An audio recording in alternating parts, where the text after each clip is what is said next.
l'invoque. Mais attention, il ne faut pas invoquer n'importe qui, parce qu'il y a des gens qui invoquent les esprits des eaux. Il y a des gens qui invoquent les esprits de forêt. Il y a des gens qui invoquent les esprits des ancêtres.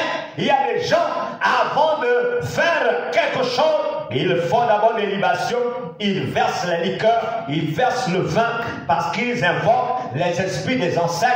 Il faut que les ancêtres viennent, il faut que l'aïeux vienne parler, il faut que le mort vienne parler. Je ne dis pas d'invoquer les mauvais esprits, parce que celui qui invoque un mauvais esprit, cet esprit vient à sa rencontre. Et cet esprit vient apporter des mauvaises choses dans sa vie. Ici, il est question d'invoquer l'Éternel, le Dieu créateur du ciel et de la terre. Mais attention, si tu rejettes le Fils, tu rejettes le Père. Il a dit que celui qui reçoit le Fils, il reçoit également le Père. Si tu dis que Jésus-Christ de Nazareth n'est pas Dieu, alors tu rejettes l'Éternel. Parce que Jésus-Christ de Nazareth, il est Dieu. C'est incompréhensible, c'est un mystère, mais c'est la vérité. Il est Dieu. Il a dit, avant qu'Abraham fût, je suis. Il est le je suis. Et quand l'Éternel se révèle à Moïse, il dit, je suis le Dieu qui suis. Waouh! Donc le Père a le même nom que le Fils. Si le Père a le même nom que le Fils, ça veut dire que le Père et le Fils sont Dieu. Invoque Jésus-Christ de Nazareth et il agira dans ta vie. Invoque le roi des rois et il changera toutes choses. Ne doute pas, ne crains pas. Écoute, le malin n'est pas plus puissant que Jésus-Christ de Nazareth. C'est Christ qui est plus puissant que le malin. Il est plus puissant que Satan. Il est plus puissant que les œuvres des ténèbres. Christ est apparu afin de détruire les œuvres du malin. Invoque Jésus. Même si quand tu commences à invoquer Dieu, les choses semblent s'empirer, reste tranquille. Le diable est un menteur. Tu as la victoire. Continue à invoquer Dieu. Parce que la victoire est juste à côté. Il veut te décourager. Il veut te faire comprendre que non, tu vois, depuis que tu invoques ce Dieu-là, rien ne va. Il n'y a que problème sur problème. C'est faux. C'est parce que les puissants des ténèbres sont en train de sortir de ta vie. C'est parce que les malédictions sont en train de sortir. Et quand ça sort avec toute la saleté. Mais à la fin, tu seras guéri. À la fin, tu seras délivré. À la fin, tu seras sauvé. À la fin, tout ira bien pour toi dans le Jésus-Christ de Nazareth. Mais invoque Dieu. Il faut l'invoquer. Quand ça ne va pas, invoque-le. Invoque-le. Ne te décourage pas. Quand on invoque Dieu, on ne doit pas se décourager. Ne regarde pas autour de toi. Ne regarde pas ton corps. Abraham n'a pas considéré son corps. Il n'a pas regardé à son corps. Ah, le corps usé là.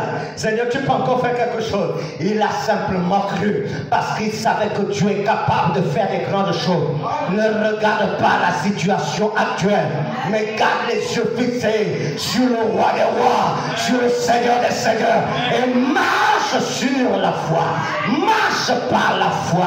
Domine sur la mer. Donc, Pierre regardait à Jésus-Christ de Nazareth. Il ne sombrait pas.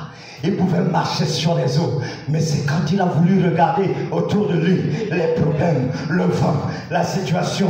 Ah, c'est comme cela qu'il a commencé à sombrer. Mon frère, ma soeur, quand tu invoques Dieu, ne regarde pas tes problèmes à gauche, à droite. Regarde à Jésus qui est la solution à tous tes problèmes. Regarde au roi des rois qui est la solution à tous tes problèmes. Ne perds pas l'objectif. Ton objectif, c'est Jésus-Christ de Nazareth. Tant que tu as les yeux fixés sur Jésus, il va agir. Mais quand Dieu sait comment il fait les choses, il n'est jamais en retard. Il n'est jamais en retard. Il est toujours à l'heure. Souviens-toi, pour les lecteurs de la parole de Dieu, il est dit que Lazare était d'abord malade. Et on a dit à Christ, oh, ton ami Lazare, il est malade. Le Seigneur a continué son travail. Après, on annonce à Christ que, oh, mais ton ami Lazare, il est mort. Le Seigneur n'a pas tremblé dans la situation. Il est resté tranquille. Il savait qu'il y avait un programme pour Lazare. Dieu aussi a un programme pour toi, mon frère, ma soeur. Il y a un programme pour toi. Dieu n'est pas en retard. Il sait ce qu'il est en train de faire. Mais depuis la mort de Lazare, il a encore laissé passer 4 jours. Ah Seigneur, 4 jours pour que la situation pourrisse bien. 4 jours, mais ils sont déjà, quand il arrive et qu'ils disent ôtez la pierre, mais ils sont déjà 4 jours de putréfaction. 4 jours, le corps de Lazare pourrissait déjà. Je ne sais pas depuis combien d'années ta situation est en train de pourrir, mais je sais que celui qui a ressuscité Lazare est capable de ressusciter ta situation. Il est capable de changer les choses parce qu'il s'appelle la résurrection et la vie. Ça pourrissait déjà, mais ça sent mauvais, ça sent mauvais. Dieu n'a pas peur de s'approcher de ta situation, même si elle sent mauvais. Dieu est capable de la changer. Il est le Dieu tout puissant. Ça pourrit déjà. Dieu agit contre la pourriture. Dieu n'a pas peur de la pourriture. Dieu n'a pas peur de la ruine. Et même si le diable a tout détruit, Dieu est celui qui va réparer ta vie. Alléluia. Invoque l'Éternel. Invoque-le. Arrête de te plaindre. Invoque-le. Arrête de t'inquiéter. Invoque-le. Arrête de paniquer. Invoque l'Éternel et il te répondra. Deuxième chose, le salut veut dire sauver des péchés. Sauver des péchés. C'est ce que le salut veut dire. Et là, nous allons dans Matthieu chapitre 1, verset 21. Sauver des péchés. Matthieu chapitre 1, verset 21.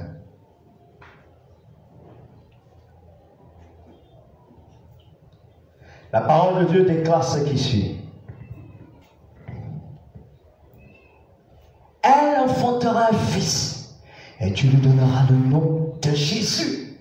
C'est lui qui sauvera son peuple de ses péchés. Waouh! Le salut veut dire être sauvé de ses péchés. Être sauvé.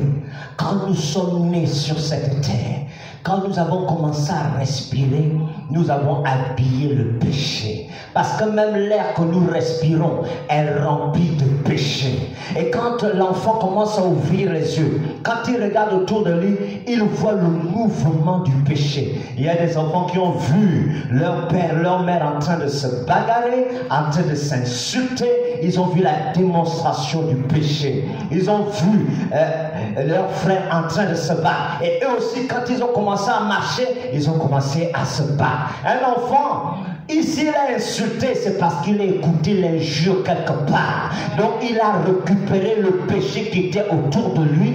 Il a habillé ce péché et il a agi. Le parent ment, l'enfant aussi ment. Mais il a appris ça d'où? De qui? De ses parents, ou de ses frères, ou de ses soeurs. Le péché. Et en grandissant, l'enfant ne fait qu'ajouter d'autres péchés qu'il ne connaissait pas. La débauche, le vin, les drogues, les violences, d'autres même jusqu'à l'assassinat. Et beaucoup de choses étranges. Qu'est-ce qui s'est passé? Il a vu ça quelque part et a habillé cela. Il n'a pas juste fait les choses comme cela, non. Il a habillé le péché. Plus on avance en âge, plus on habille des péchés qu'on ne connaissait pas. Il y a des péchés que tu n'avais jamais rencontrés dans ta vie. Mais un mauvais ami, les mauvaises compagnies corrompent les bonnes mœurs. Un mauvais ami est venu dans ta vie. Une mauvaise copine est rentrée en contact avec toi. Elle t'a parlé de quelque chose. Elle t'a montré quelque chose. Elle t'a initié dans quelque chose. Et tu as habillé cela. Et le péché est venu. Le péché est venu également par la tentation. D'autres ont été tentés à faire quelque chose. Au travers d'un homme, au travers d'une femme, au travers d'un jeune, au travers d'une jeune femme, d'un jeune homme, au travers d'un enfant. Tentés à faire quelque chose. Et quand ils sont tombés dans la tentation, le péché, un autre péché les a habillés. Ce qui fait que nous avons eu beaucoup de vêtements de péché. Aussi bien l'homme, avant de sortir de la maison, s'habille avec plusieurs vêtements. C'est la même chose. Chaque jour, tant que le péché n'est pas sauvé du péché, on habille le péché chaque jour. Chaque jour, les gens habillent le péché chaque jour et quittent du niveau 1 du mensonge pour aller au niveau 1000. Plus il avance dans le mensonge, plus il est gradé dans le mensonge. D'autres ont même les diplômes dans certaines catégories de péché. Mais il y a une bonne nouvelle pour toi et pour moi ce matin. Christ a paru pour nous sauver du péché. Il n'y a que lui pour sauver du péché. Ça veut dire quoi? Nous sommes baignés dans le péché. Nous sommes dans la boue du péché. Nous sommes saints. Même quand nous nous lavons, nous sentons toujours le péché. Nous sommes là-dedans. Mais il n'y a que Christ pour nous faire sortir de la vie de péché. Quand il nous sauve du péché, ça ne veut pas dire que tu ne vas plus pécher. Mais ça veut dire qu'il te sort de la vie du péché. Tu ne vas plus vivre dans le péché, mais tu feras toujours le péché autour de toi. Tu pourras être peut-être victime du péché, mais tu ne vas plus vivre le péché. Tu ne vas plus manger le péché. Tu ne vas plus boire le péché. Tu ne vas plus consommer le péché. Ta vie ne sera plus une vie de péché, parce que Christ est celui qui te sauve du péché. Alléluia. Amen. C'est ça que Christ a venu faire. Parce qu'il y a des gens qui vivent dans le péché tous les jours. Mais quand on donne sa vie au Seigneur, on ne vit plus dans le péché. C'est pour cela que quand tu pêches, tu as mal. Tu te répands vite. Tu demandes vite au sang de Jésus de te laver. Parce que ta vie n'est plus une vie de péché. Et je prie pour toi ce matin que le Saint-Esprit te saisisse maintenant et qu'il change ta condition afin que ta vie ne soit plus une vie de péché par le nom de Jésus-Christ de Nazareth. Nous ne sommes pas nés pour vivre dans le péché. Nous sommes nés pour adorer Dieu en esprit, en vérité. Et je prie que tu sors de cette vie de péché. Ce qui t'attache, te détache au nom de Jésus-Christ de Nazareth. Ce qui te domine est renversé au nom de Jésus-Christ de Nazareth. Parce que tu es le temple du Saint-Esprit. Ton corps est le temple du Saint-Esprit. Ton âme appartient à Jésus. Ton esprit, c'est pour célébrer le roi des rois. Je déclare qu'en ce jour, quelque chose se passe dans ton corps, dans ton âme, dans ton esprit. Au nom de Jésus-Christ de Nazareth. Nous sommes sauvés du péché. Mais il faut avoir le sauveur du monde. Il faut avoir Jésus-Christ de Nazareth dans sa vie. Alléluia. Quand tu l'as dans ta vie, oh, il te sauve. Il te sauve de la destination du péché. Car le salaire du péché, c'est quoi? C'est la mort éternelle. Mais le don gratuit de Dieu, c'est la vie éternelle en son Fils Jésus-Christ de Nazareth. Quand Christ nous sauve de la vie du péché, quand il nous sauve de la vie du péché, il nous arrache de la mort. Il nous arrache de la malédiction, de l'enfer. Il nous arrache des œuvres des puissants des ténèbres. Notre vie n'est plus destinée à aller en enfer, mais notre vie est destinée à aller au ciel. Ça veut dire également que Dieu efface ton nom. Il efface nos noms du livre de la mort, du séjour des morts, du livre de l'enfer. Et il écrit notre nom dans le livre de vie. Voilà ce que Dieu fait. Et enfin, le salut veut dire devenir enfant de Dieu. Nous allons lire Jean, chapitre 1, versets 12 et 13. Jean, chapitre 1, versets 12 et 13. Il est écrit, oui, le salut veut dire devenir enfant de Dieu. Mais à tous ceux qui l'ont reçu, à ceux qui croient en son nom, elle a donné le pouvoir de devenir enfant de Dieu. Lesquels sont nés, non du sang, ni de la volonté de la chair, ni de la volonté de l'homme, mais de Dieu. Amen. Amen. Qui donne le pouvoir? La parole de Dieu. La parole de Dieu, c'est qui? Jésus-Christ de Nazareth, le Saint-Fils de Dieu. Donc, à tous ceux qui l'ont reçu, quand tu reçois le Seigneur dans ta vie, il donne quoi? Le pouvoir. Donc, c'est un pouvoir de devenir quoi? Enfant de Dieu. Donc on ne naît pas enfant de Dieu, mais on devient enfant de Dieu par le pouvoir que Dieu nous confère. Waouh! Tout est affaire de pouvoir. Donc quand on est en Christ, on a déjà le pouvoir. Est-ce que vous comprenez cela? Quand on est en Christ, on est par le pouvoir qui? De Dieu. Et comme on est par ce pouvoir-là, on a déjà le pouvoir. C'est pour ça que quand on est en Christ, Dieu nous donne le pouvoir de faire quoi? De marcher sur les serpents, les scorpions et sur toute la puissance de l'ennemi. Et rien ne saurait te vaincre ou te nuire au nom de Jésus. Il y a un pouvoir. Et comme il y a un pouvoir, même si ton corps est malade, il y a ton corps, j'ai le pouvoir. Si ton âme est triste, ton esprit est distrait, à ton âme et à ton esprit, j'ai le pouvoir. Si les tempêtes, des problèmes se lèvent contre ta vie, il y a cette tempête de problèmes, j'ai le pouvoir. Mais c'est dangereux quand un enfant de Dieu qui a le pouvoir n'exerce pas son pouvoir. C'est vraiment malheureux, c'est misérable de voir que beaucoup d'enfants de Dieu, ils ont le pouvoir, mais ils se laissent écraser par les puissants des ténèbres, ils se laissent malmener et ils marchent sur cette terre comme des petits malheureux. J'ai une bonne nouvelle pour toi, tu n'es pas malheureux au nom de Jésus-Christ de Nazareth. Amen. Mais écoutez, Matthieu chapitre 5 dit bienheureux. Je suis bienheureux pas parce que j'ai l'argent, je suis bienheureux parce que Dieu me connaît. Amen. Oui, mais il faut exercer le pouvoir. Ah oui, il faut exercer le pouvoir. Le corps te dit je suis malade, tu dis au corps j'ai le pouvoir de te guérir au nom de Jésus-Christ de Nazareth. Est-ce que vous voyez? Il faut que ta mentalité change. On t'apporte les problèmes, toi tu as la solution parce que tu as le pouvoir. Et ce pouvoir se trouve en Jésus-Christ de Nazareth. Et toi, tu as reçu le pouvoir de devenir enfant de Dieu. Et comme tu es enfant de Dieu, il y a un héritage là-dedans. Tu es hérité de Dieu et co-héritier de Christ. Ça veut dire que tu as un privilège que les autres n'ont pas. Tu peux faire des demandes et Dieu t'exauce parce que tu es son enfant. Et Christ pouvait dire, je te rends grâce, Père, parce que tu m'exauces toujours. Quand j'écoute ces paroles puissantes du Maître, je dis, waouh Seigneur, c'est fort ce que tu dis. Je te rends grâce, Père, parce que tu m'exauces toujours. Oh Seigneur, tu exauces toujours. Ça dépend de la position que tu prends devant ton Père.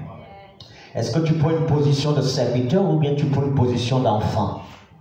Vous savez, si tu veux prendre la position de serviteur, sers Dieu. Seigneur, je suis serviteur. Ok, sers. Il y a des jours où on prend la position de serviteur. Il y a des jours où on prend la position de fils. Est-ce que vous comprenez? Mais quand il y a problème là, quand ça te dépasse, quand tu n'en peux plus, prends la position d'enfant. Tu sais pourquoi? Parce qu'on s'occupe d'un enfant. Vrai ou faux? On s'occupe d'un enfant. Quand l'enfant est malade, c'est lui-même qui prend les comprimés. Non, on lui donne les comprimés, on s'occupe de lui, on porte l'enfant et tout ça là, on le transporte. Mais quand c'est un fils, on lui dit marche, on part à l'hôpital, marche. Est-ce que vous comprenez ça? Marche, on avance. Et puis il est malade, mais on lui dit marche, avance. On le soulève un peu par les épaules et tout cela pour mettre dans le taxi. Mais l'enfant, on est obligé de le porter. Quand il y a des situations compliquées dans ta vie, présente-toi devant le Saint-Trône comme un enfant. Père, ton enfant est là. Eh oui, quand il y a les problèmes qui te dépassent, Père, ton enfant est là. Et voici la situation par laquelle ton enfant passe. Et qu'est-ce que Dieu va faire? Dieu va agir comme un père doit agir envers son enfant. Il ne va pas agir comme un père doit agir envers son fils. Il ne va pas agir comme un maître doit agir envers son serviteur. Ça fait très attention. Seigneur, ton serviteur est là et il a des problèmes et tout cela. Il te traite comme un serviteur. Seigneur, ton fils est là et il a des difficultés. Il te traite comme un fils. Mais si tu dis, Seigneur, ton enfant est là. Oh, ton enfant que tu aimes de tout ton cœur, il est là. Il a une difficulté, il a besoin de toi. Il te traite comme on traite un enfant. Alléluia. Donc, à tous ceux qui l'ont reçu, elle a donné le pouvoir de devenir enfant de Dieu. Sois un enfant. Le salut, c'est pour les enfants. Sois un enfant. Comporte-toi comme un enfant. Parle comme un enfant vis-à-vis de ton Père. Ça, là, c'est un bon secret. quand tu te comportes toujours comme un enfant devant le Seigneur, il y a certaines choses que toi tu auras que les autres n'ont pas. Et puis on se pose la question, oh, pourquoi Dieu l'a exaucé? Mais moi j'ai prié pour la même chose. Dieu ne m'a pas exaucé parce que toi, quand tu es parti là-bas chez Dieu, toi tu es parti en tant que fils. Toi, quand tu es parti devant chez Dieu, toi tu es parti en tant que serviteur. Et dans ce contexte-là, attention, il n'y a pas match. Souvenez-vous, le maître a dit quoi? Laissez venir à moi les petits-enfants. Ah oui, et il ajoute, car le royaume des cieux appartient à ceux qui se comme eux. Donc il y a des choses que tu peux recevoir directement du royaume des cieux si tu viens à Dieu comme un petit enfant. Yes. Ah oui, tu as un problème de maladie. Peu importe ton problème, viens à Dieu comme un petit enfant. Seigneur, voilà ma situation, voilà tel problème, voilà telle maladie, voilà. Ton enfant a besoin de toi. Et Dieu va agir en conséquence. Dieu va donner des ordres. Et Dieu va intervenir en ta faveur. Est-ce que nous sommes bénis en ce jour? Amen. Gloire à Dieu. Maintenant, nous allons prier. Nous allons prier. Le salut, c'est invoquer Dieu. Peu importe la situation par laquelle tu passes, invoque Dieu. Le salut, c'est être sauvé du péché. Sache que c'est le Seigneur qui sauve de ta vie de péché, afin que tu ne vives plus le péché, mais que tu affrontes le péché. Le salut, c'est devenir enfant de Dieu. Il faut que tu sois comme un enfant vis-à-vis de ton Père. Et il va régler certains problèmes qui traînent là depuis longtemps. Parce que tu es son enfant. Ah Père, nous te recommandons ce moment au nom puissant de Jésus. Nous voulons maintenant, Dieu Tout-Puissant, que ton peuple rentre dans une relation où il t'invoque.